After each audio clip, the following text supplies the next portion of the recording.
रामकृष्ण हरी. आज आषाढी एकादशी 17 जुलै 2024 या ठिकाणी आपण पोहोचलेलो आहोत.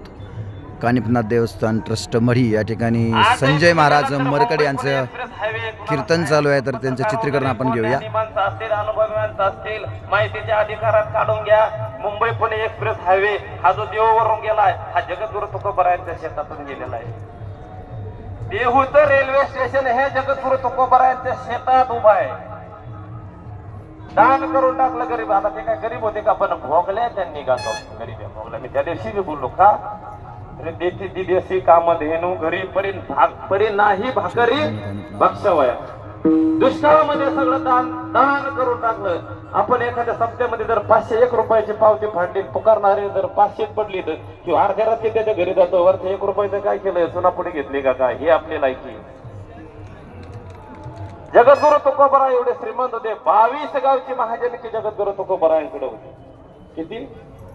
22 गाव महाजनकी. म्हणजे कळते का? पूर्वी कसं राजेशाही होती. हा प्रभाग त्याच्याकडे, हा भाग त्याच्याकडे, तो भाग त्याच्याकडे.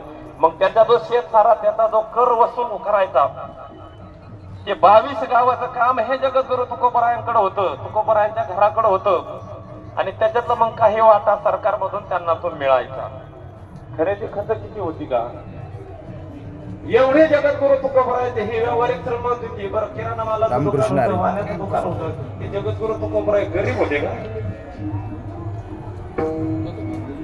श्रीमंत शिष्य आणि श्रीमंत योग भ्रष्ट तुका मुक्त शुद्ध पवित्र घरामध्ये जन्म झालेले माझे जगद्गुरु तुकोबरायांची व्यावहारिक श्रीमंती होती. आणि परमार्थिक श्रीमंती काय होती? अरे वेदाचा तो अर्थ आमाशीच ठावा आणि इरांनी व्हावा फार माथा. वेदाचा अर्थ हा फक्त आम्हाला माहिती, इतरांनी फक्त वेदाचं गाठोडं सांभाळावं. ही जगद्गुरु तुकोबराय सांगतात. ते जगद्गुरु तुकोबराय अडाणी होते का? चहू वेदाचे केले विवरण आणि अर्थही गहन करून या. ते जगद्गुरु तुकोबराय अडाणी कसे होते?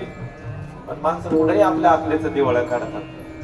जगद्गुरु तुकोबरायांना म्हणावा, अरे पंढरीची वारी आहे माझे घरी, आणि त्यामुळे आम्हाला इतर तीर्थक्षेत्राला जाण्याची गरज नाही. मग काय करायचं? अजून एक दुसरं चरण. एकादशी व्रत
पंढरीची वारी आहे माझे घरी, त्यामुळे आम्हाला इतर तीर्थक्षेत्राला जाण्याची गरज नाही. पण काय करायचं तर व्रत एकादशी करीन उपवासी आणि गायीन अहर्निशी मुखी नाम.